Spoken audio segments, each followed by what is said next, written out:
Que sais-tu de Dieu?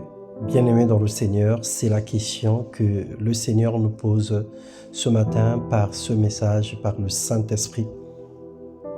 Bonne et heureuse nouvelle journée, que celle-ci soit meilleure par l'aide du Tout-Puissant.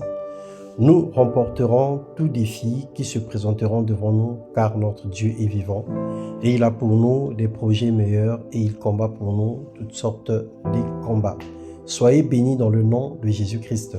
Job 37, le verset 5, la Bible déclare que Dieu tonne avec sa voix d'une manière merveilleuse. Il fait des grandes choses que nous ne comprenons pas.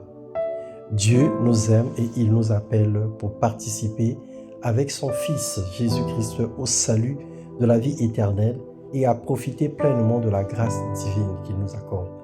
Tout ce qu'il a créé est pour le bien des hommes et des femmes, mais malgré tout, nous sommes insatisfaits. Nous n'acceptons pas son offre, nous jugeons la qualité de la bénédiction qu'il nous donne, nous méprisons sa grâce et foulons aux pieds ses instructions et ses commandements.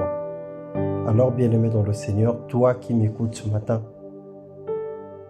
penses-tu connaître Dieu? Que sais-tu de lui?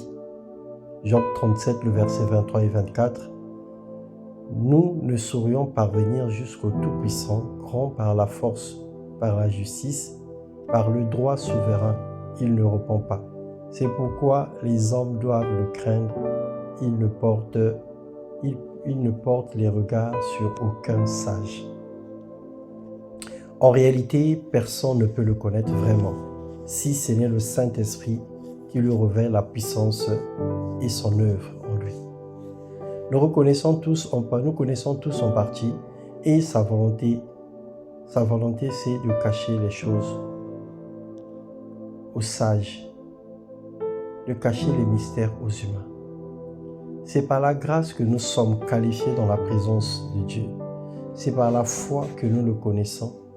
Nul ni personne n'a déjà vu Dieu. Sinon, le témoignage du Saint-Esprit à l'intérieur de nous nous montre la grandeur et la puissance de Dieu. Mais l'obéissance à sa parole, l'obéissance aux Écritures, la foi en celle-ci, la confiance aveugle à l'œuvre de ses mains doivent nous conduire à réaliser sa glorieuse présence et nous donner la connaissance de son amour. Connaître Dieu, c'est s'imprégner de sa parole, marcher avec elle et vivre pour elle, la reprendre autour de nous et la pratiquer nuit et jour, afin d'agir fidèlement selon tout ce qui est écrit. C'est alors que chacun réussira dans ses projets. Que l'amour de Dieu soit manifeste dans nos vies, qu'il nous donne de trouver en lui la sagesse et l'intelligence renouvelée. Dans le nom puissant de Jésus-Christ, que la gloire de Dieu comble nos vies, que l'amour de Dieu accompagne chacun de nous, au nom puissant de Jésus-Christ. Amen.